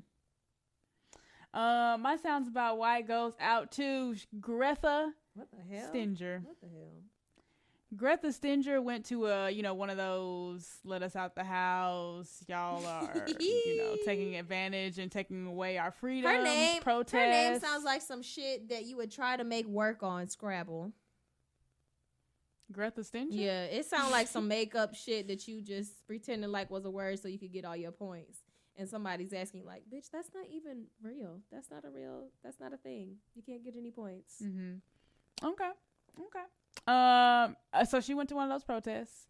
And she was photographed holding a sign that said muzzles are for dogs and slaves. So to the right of the text, there was an image of Escarva Anastasia, or better known as Anastasia the Enslaved. So it's a very famous, especially if you study Black history, it's a very famous photo. It's of a female slave thought to be of African descent who lived in Brazil during the 19th century and is an unofficial saint in that country. And she's always depicted in a mask and collar. So if you don't know, you can look it up. You can look up basically kind of different contraptions or different instruments for punishment that were used during slavery. And one of them was a bit that you had to hold in your mouth. So that's what the picture is of. So you probably have seen it even if you're not able to recognize it based off of who I'm saying the picture is of. But so yeah, this lady, Greta Stinger, was photographed holding a sign that said, as I said before, muzzles are for dogs and slaves. And right next to that was a picture of an enslaved person, an enslaved woman wearing one of those basically torture contraptions that they created with those geniuses who created slavery, who also created the ways to torture slaves for running away or maybe not working fast enough or not being a good enough slave for whatever reason they might have thought to be. But the reason why I wanted to bring her up is because people who do racist things or say racist things also have a tendency to be really, really bad at apologies. Oh my God. So, we talked about bad apologies last week. She apologized for the image on May 18th, and she told the Times Standard that she was regretful and that the sign was not something she had made, but was something another protester had handed her. To quote Greta Stinger, holding the sign up at the lockdown protest was a grave mistake, and I ask forgiveness from all of those who I have caused pain. I also had no sign of my own. I'm sorry, y'all. That part takes me out every time. As I had no sign of my own, it was handed to me by another protester, and a photographer took a picture before I considered the racist implications. My intent was to take a stand for the freedom of all human persons, and I mistakenly held a sign that conveyed the opposite. Please know that I respect the dignity of all people, and I sincerely regret any suffering it has caused. So first of all, I would like to say that if y'all have ever seen the movie Bridesmaids, there is a scene in that movie where the lady goes, "No, I'm not. It's not me. Not me. I am Mrs. Iglesias." That is basically what this lady did. She said, "No, that's not my sign." First of all, she said. A photographer took a picture of me before I could think about the ramifications and the detriment of this photo. Bitch, did he also take the picture before you could look at it? Because didn't you at least look at a sign that somebody handed you before you just waved it around? Like you didn't even look at it? I didn't ask you about whatever type of book report you would have written on your sign. You mean to tell me you didn't look at it? You didn't look at the sign before somebody took a picture of you holding it? Oh my God, y'all. So there's that. First of all, she basically said, "No, that's not me." It said, also, I didn't make that sign. I feel like she just didn't want us to get in her ass, so she was trying to, because she couldn't lie and say it wasn't her, she had to say, "Well, I didn't make it, so it's not as bad, right? Because I didn't make it." It's like, no, girl. It's not okay. Like, whether you made it or you didn't make it, you held that shit up. Actually, let's start with the first problem. The first problem is that your ass was at a protest, and y'all ignorant motherfuckers probably wasn't even social distancing. So somebody who's dumb enough to not social distance is probably also dumb enough to hold a sign of an enslaved person with the quotations, muzzles are for dogs and slaves. Mm-hmm. And then to say, because another thing I always notice in racists' apologies are I love all people. Mm-hmm. I respect all people. I don't even say nigger all the time. Like, girl, what? No, you clearly do not. Because, like you just said, either you didn't read the sign, which I think you probably would have said if that would have been true. And since you didn't say that in your statement, you probably did read the sign. You saw a photographer come by and then posed with that sign and said, "Well, oh shit, I didn't realize." So after he took that picture that everybody was going to get in my ass. Yeah, no. We are, and we are coming for you. Because, as we've already learned here on the living room, us niggas make bad decisions. Mm-hmm. And so the bad decision I'm finna make is ruining the rest of your life. Because, girl, what? Like, it just simply doesn't get worse than, well, it wasn't my sign. What? Mm. She said, "That's not me." Whew, Chalet. That "it's not me" was the best thing ever. She might as well have just said "it's not me." That would have been better, because it wasn't my sign, and I didn't think about how bad it was gonna be for me when this picture resurfaced mm-hmm. or surfaced. Yep. So also, I don't know how many people remember it, but I remember it because of Twitter. But it was the 2012 and 13 line of a designer named Adriana DeGreas. But it was like there was like the picture circulating from the fashion show was a white woman wearing this dress that had basically a picture of Anastasia on it. And people were petitioning like, "Hey, this is really fucked up. You have a picture on this fashion runway of a black woman wearing a muzzle on her face and a collar." As you said, those are kind of like staples in the I guess artistic depiction of her that was drawn or captured by whatever artist kind of made that image famous. But kind of the story behind it goes that she was basically raped by her overseer and other white people, subsequently giving birth to these blue-eyed children as a result. And the story goes that Anastasia never allowed him to kiss her, so she was made to wear a mask because she refused her lips to kiss the overseers. So she had to start wearing this muzzle because basically they were like, if you're not going to kiss me, then you don't deserve to have your mouth or what have you. And it's like, these are the reasons you can't just go around being a dumbass and pretending that history doesn't matter and pretending that that because you don't understand someone's history, then it can't possibly be offensive.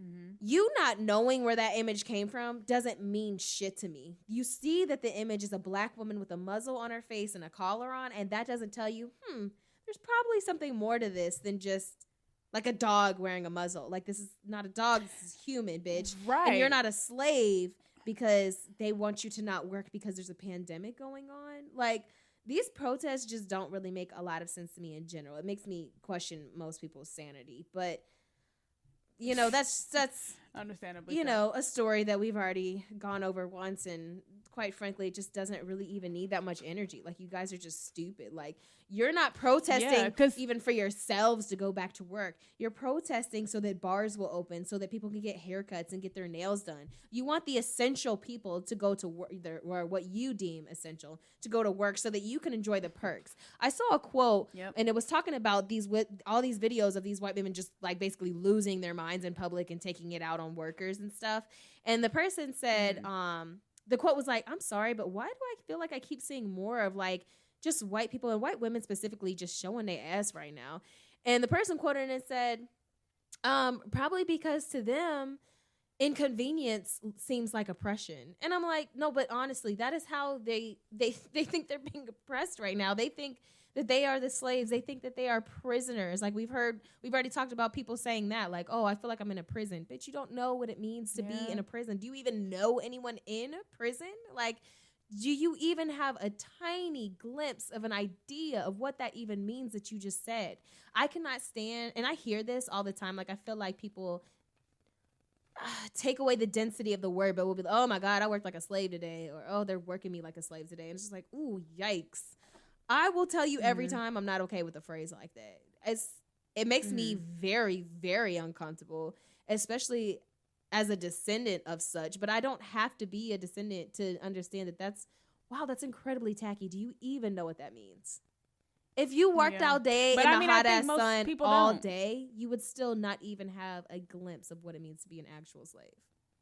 Yeah. But I mean, back to, you know, the runway show that you were talking about, back to those designers, it's like I normally, you know, try to play devil's advocate. You know, we've been so poorly educated, but it's like with that particularly, if you don't know shit else about black people, you know that in America they were once slaves. Right. So if you see a black woman in a muzzle, you know, for lack thereof of a better term and the proper term for what that contraption was called, you should think to yourself, like you just said, there might be something more to this. If I don't know shit, I do know that they were slaves. Right. You know what I'm saying?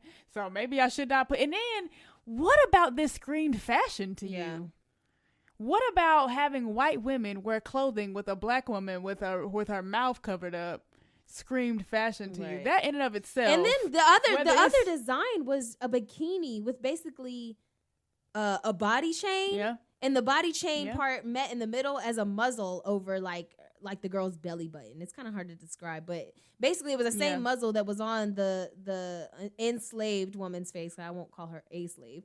The enslaved woman's face, the same muzzle was worn as body jewelry. Like, what is wrong with y'all? Yeah, that's what I'm saying. It's crazy. I don't get how this screams fashion to you. And I think, again, like, if I even take the slavery part out of it, there is something very unsettling about white women on a fashion runway wearing a black woman's face on her shirt and the black woman's mouth being covered up. Like, at best, you're basically telling black women to shut the fuck up. Right. At best. And they said something about it being, in a 2001, there was like a protest or a petition or something against basically them not having enough black women in these fashion shows. And they were like, maybe the designer was trying to make a statement with the line that she released the next fall or what have you. I'm like, still not it, girl. Still not it. Like, this is not the statement. This is not the quote unquote art. Like, I don't know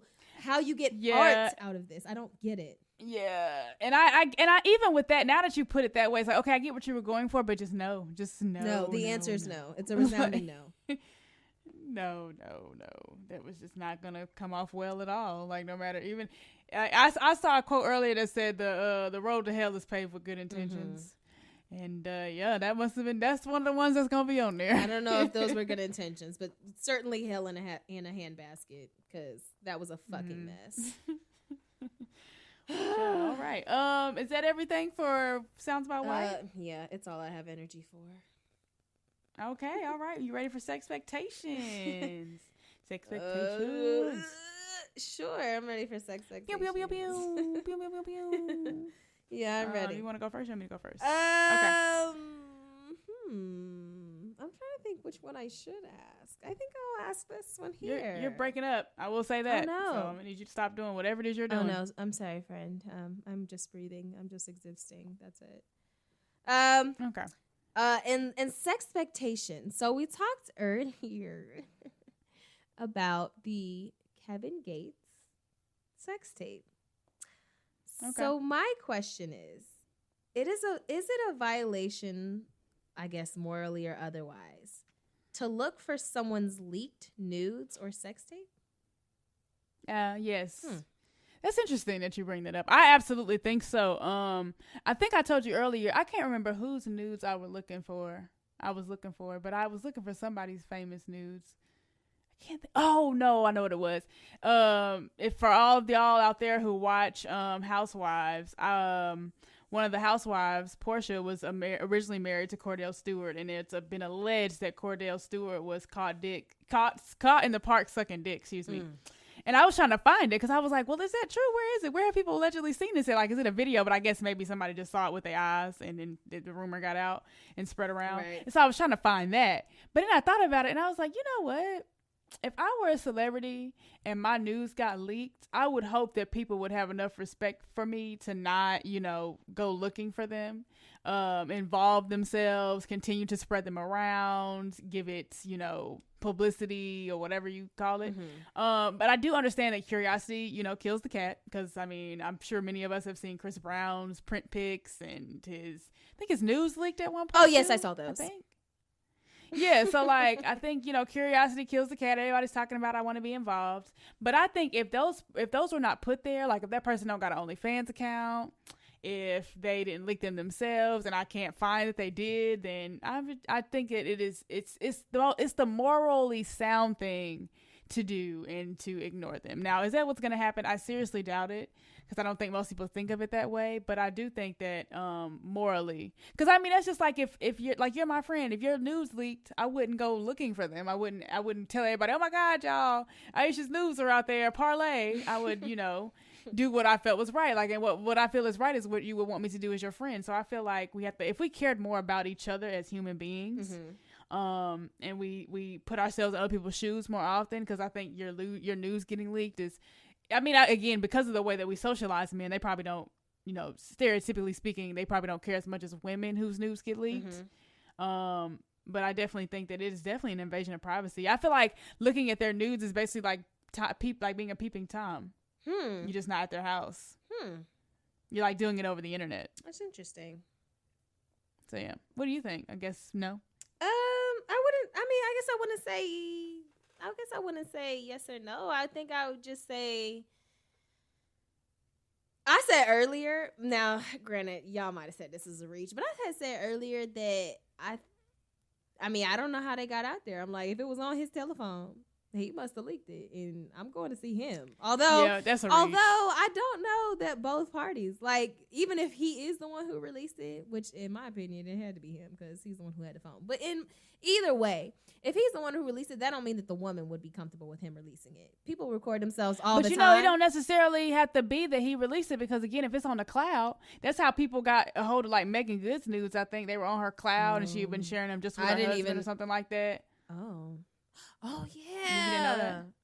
Yeah, you said Megan, I was thinking Stallion. And I'm like, well, she basically naked every time I see her anyway, but you were saying there's again, even if somebody is naked every time you see them, even if every time I see you got on some shit taped to your nipples and everything else is exposed, and you got on the smallest amount of fabric, if there's a kind of like how people did Blac Chyna, oh well, she's a stripper. Yeah, I don't give a fuck if she sent those news to him specifically. That's who they was for. Right. He childish as fuck and you hella childish and you hella that's a negative word I'm looking for. You're all negative words for now. I told you. Yeah, I would say that if the woman also wasn't in consent of it being released, or if he wasn't in consent, or whoever, I would say that that's an invasion of people's privacy for sure. Definitely like a personal violation, but I definitely still looked it up because I was trying to see what he was talking about. Because in my mind, sex with Kevin Gates is a good time. He just talks a lot of shit. Okay. Okay. You know, it is what it is. Like I said, I from this point forward, I'm going to try to do the right thing, the moral thing. And if I don't know that the person leaked it, and both, if it's a sex tape in this case, and both parties did not agree, or if it's just somebody's news like Blac Chyna, I'm not gonna go looking for it. I would like to know other people's opinions on it, like our listeners specifically, because I didn't even think of it that way in like what we just said until we had that conversation earlier, and Kalia had put it that way, and I'm like, damn. Mm-hmm. That's real, because I certainly was not thinking that before I searched the video. Had I thought about it beforehand, I might not have searched it, but I really didn't think of it in that way. Like, damn, what if that woman really don't want that video to be seen, or he don't? Like, it shouldn't matter if 1 million people have already seen it. I can be the one person who didn't. Like, I can be the one person who genuinely don't have a clue about it because I didn't see it, and I shouldn't necessarily care to see it if parties involved are not consensual. Yeah, absolutely. I don't want to be a surface level Boosie. Mm-hmm. There you go. All right. So my sex expectation question is, how old is too old to have a hoe phase? Or is there such a thing? And why I'm asking is because I was listening to an interview of Issa Rae on The Breakfast Club. Okay. And she was talking about the season 2 of Insecure. Mm-hmm. And not to, spoil anything. So spoiler alert in case you have never seen Insecure.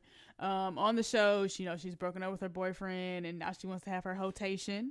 Just a clever way of saying she's going to have her hoe phase. Mm-hmm. And so on The Breakfast Club, they started talking about it. Mm-hmm. And she was like, yeah, it seems like the normal age for a hoe phase is in your early 20s. Normally people have their hoe phase in their college years.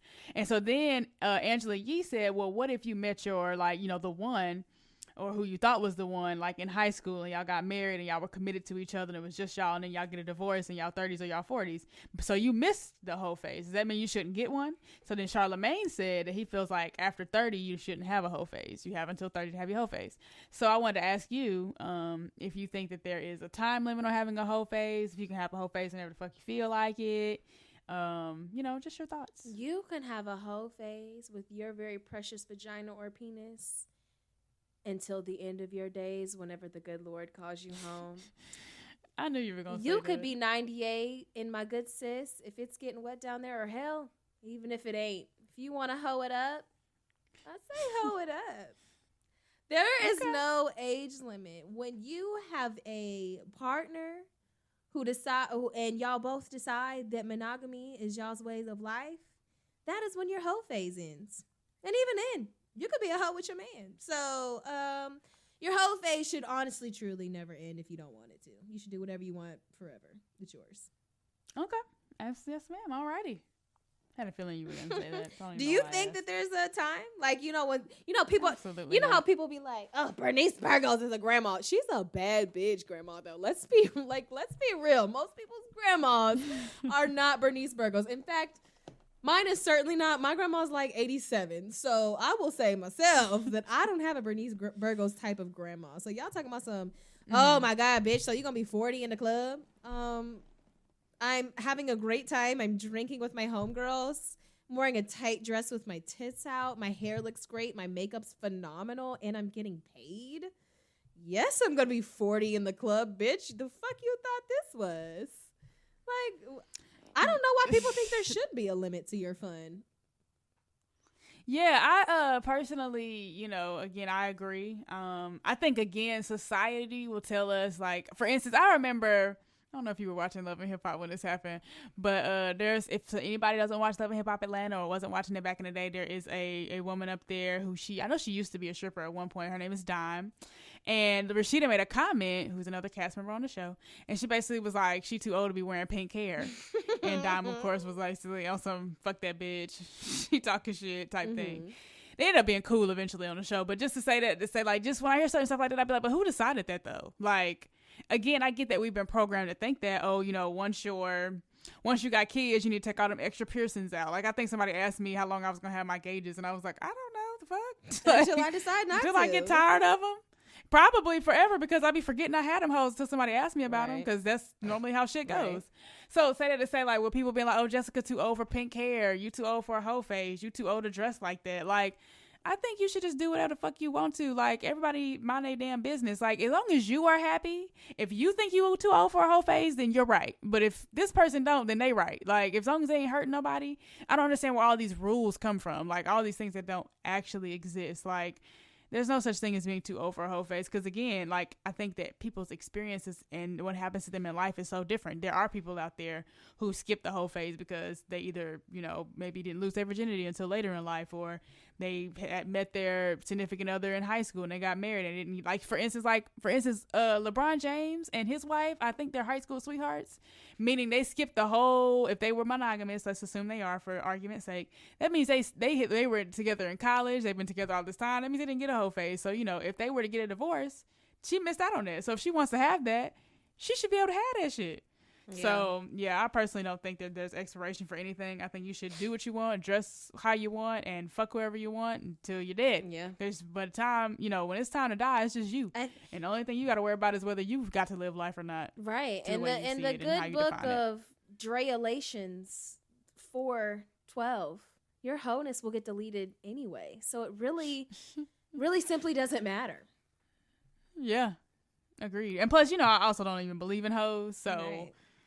That makes this even more like... You know, when your wholeness gets deleted, as soon as your vagina off of the dick, then your wholeness is already deleted again. You're already starting anew. Okay. Sounds good to me. I'm down. What a good time. All right. So, we are through Sexpectations, and we are now at... Black on Black. Mental health check-in. Here you go. Oh, shit. Here you go. First, damn near 1 o'clock over here. Mind your business. I was trying to get through the show. I know, it was a lie. I'm sorry. It was actually my fault. So Black on Black support is before mental health check-in. You're right. Yeah. Mm-hmm. Sorry, y'all. It's my fault. My computer was being ghetto today. Anyways, Black on Black support. I have Uno. All right, go for it. It goes to my good friend that you can find on the gram at Tia Couture. She is my favorite Liberian designer of all time. A favorite designer, period, but Liberian because Jollof rocks. She is making some gorgeous face masks out of African prints, specifically Liberian prints, I think is what she uses specifically. But just some dope-ass face masks. But also makes some cool-ass bonnets. And word on the street is I have a custom African printed do-rag that is lined with satin on its way to my home. So basically, Tia Couture does the custom things, and if you don't know about it, you need to get with the program, okay? Follow her on Instagram, see all the cool things that she has made in the past, but just know that she can bring your visions to life. She has made my custom Halloween costumes in the past, my graduation dress. I've walked in fashion shows for her. She's a very, very dope individual, entrepreneur, designer, seamstress, all of the great things. So if you want something custom and dope, definitely go check her out. If you would like a very cool face mask, because just between me and y'all, once these white people tell us we can stop wearing face masks, I'm going to keep mine on.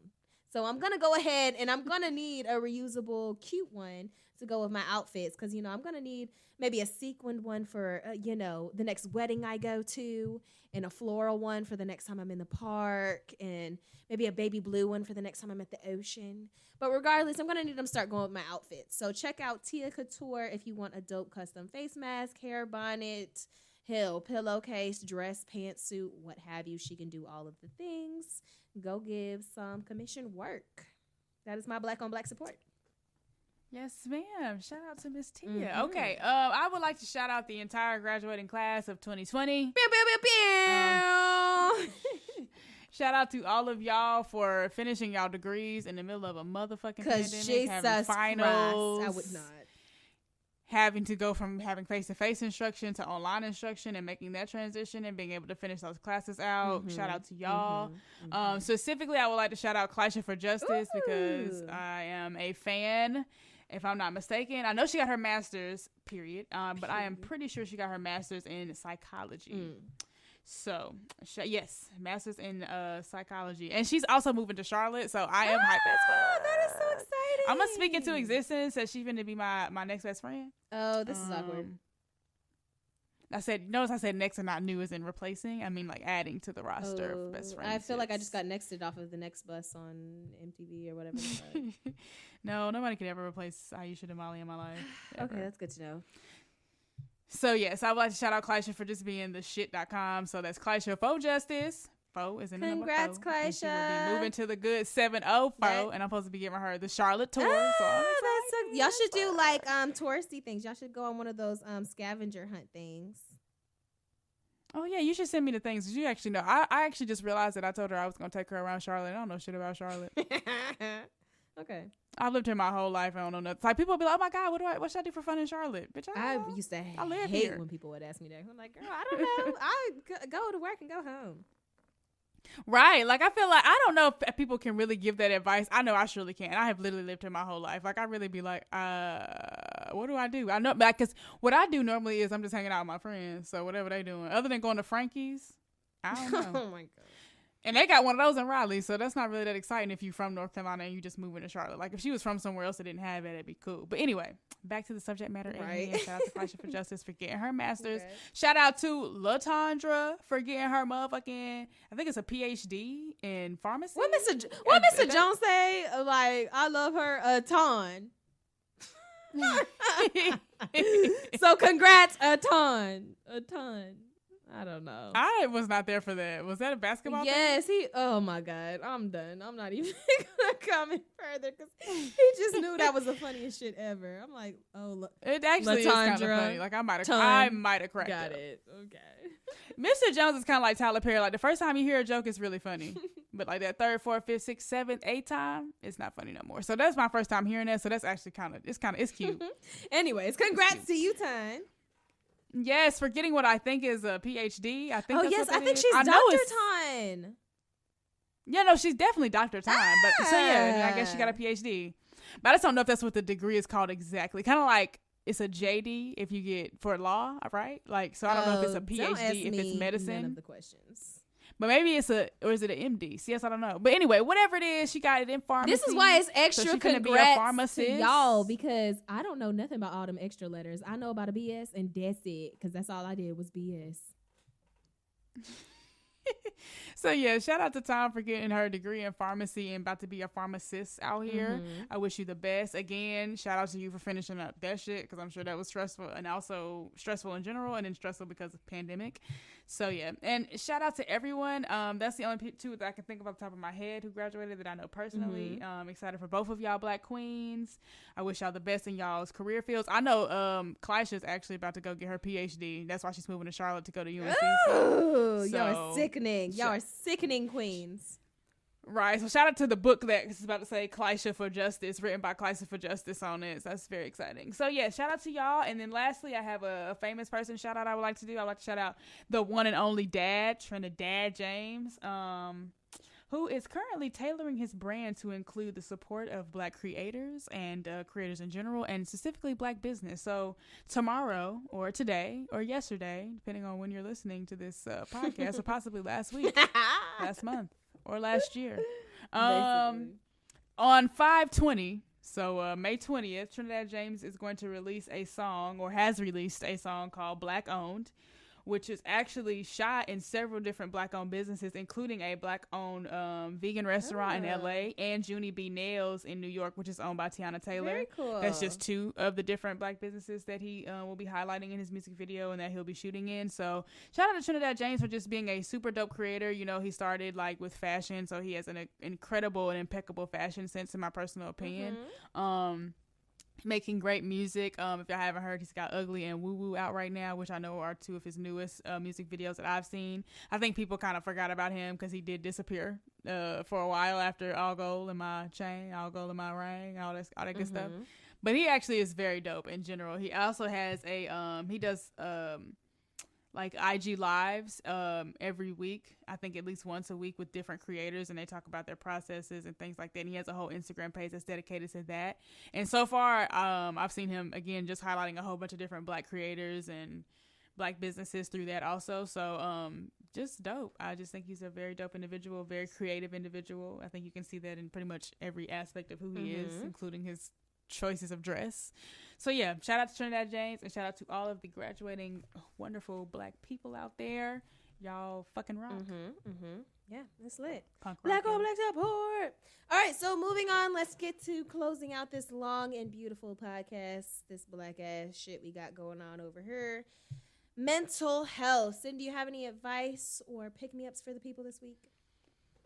I feel like my mental health lately have been also like my affirmations, but be easy on yourself. You know what I'm saying? Like, again, I just want to keep reminding y'all, for as long as this quarantine / isolation continues, which clearly not looking like a long time, because I read today that as of Wednesday, all of the different states will be on like lifted or the phase 1 of reopening. No. Why? No. Y'all Anyway, gonna be reopening.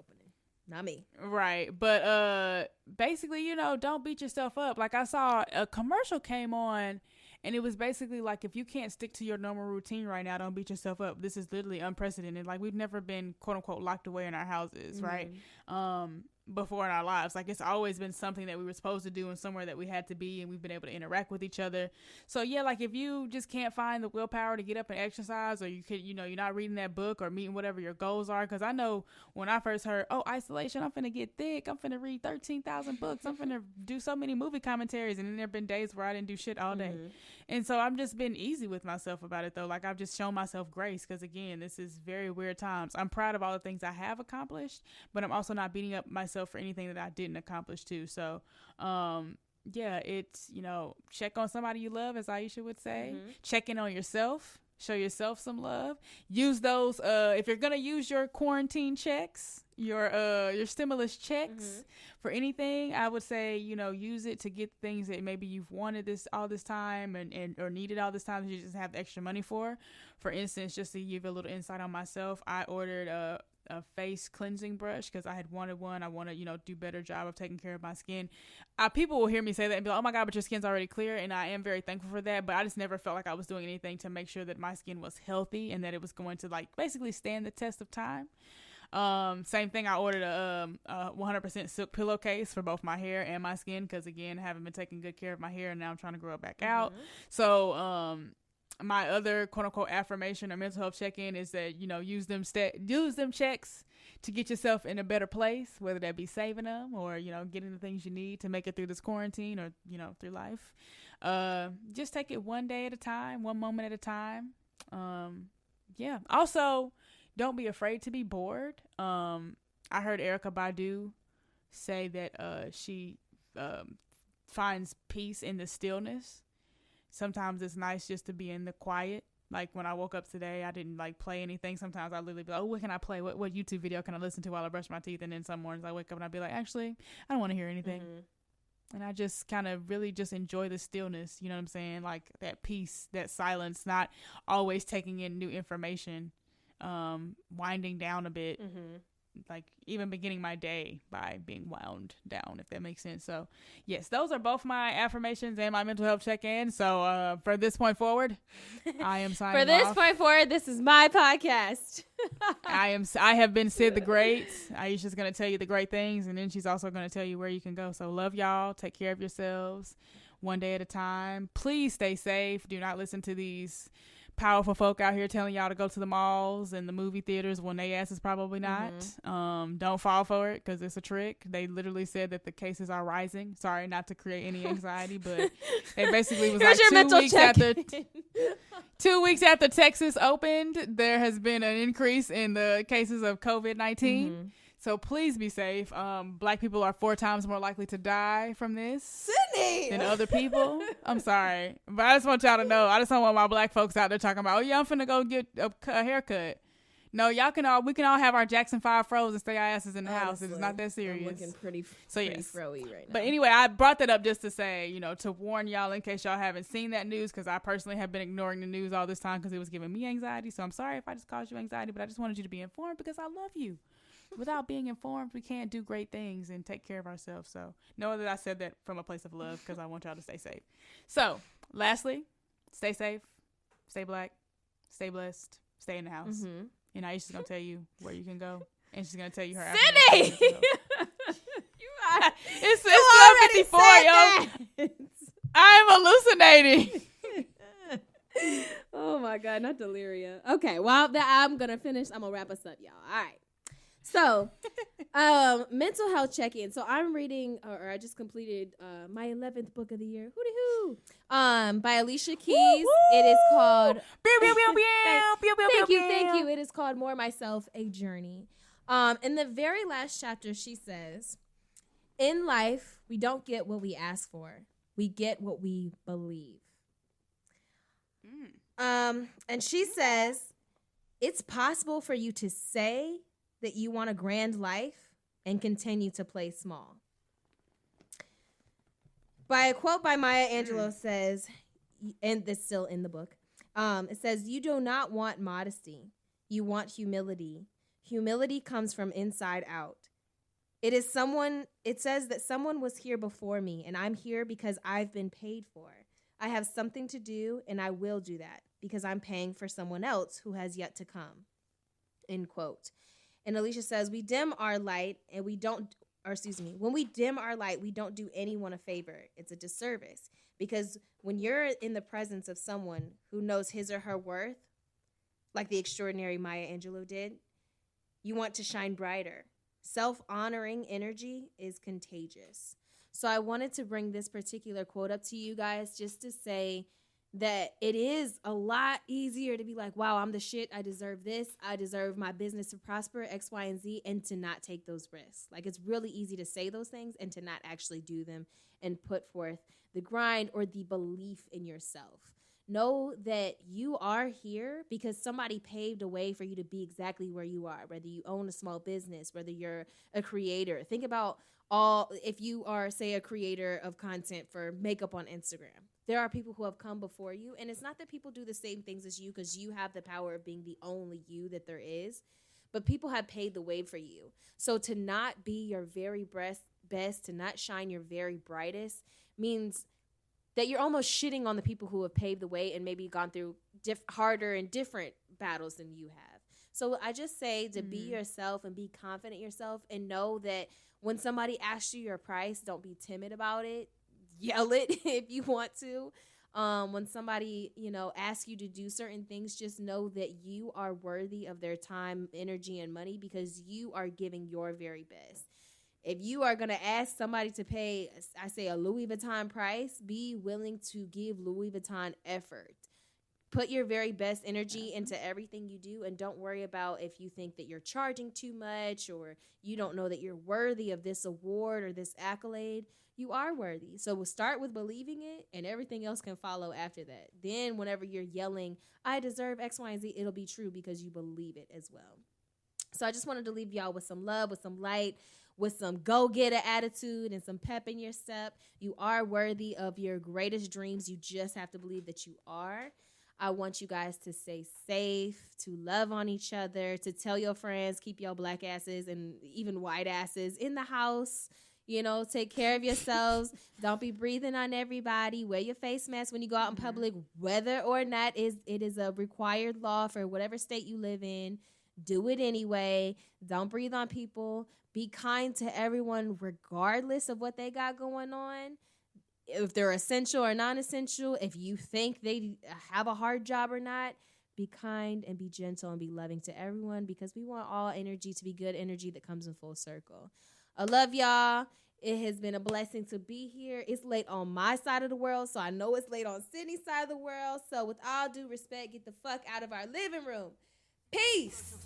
That's when I just lost sight. Niggas walking through the dark with no fucking flashlight. I was hanging in the margins, lodging. I ain't did no time, never charged with. Chief move flawless, regardless. I'ma see the end like a ETC.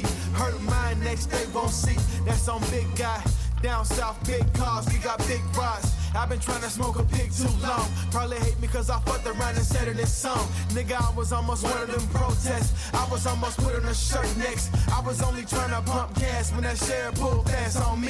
Fast forward, I evolved and I found my sight. Tread light, chief of Jedi Knight. Niggas for my ancestors in the grounds of the lands full of sin. Wanna apologize for all they did cause they ain't know about you. High priest royal families and noble townsmen.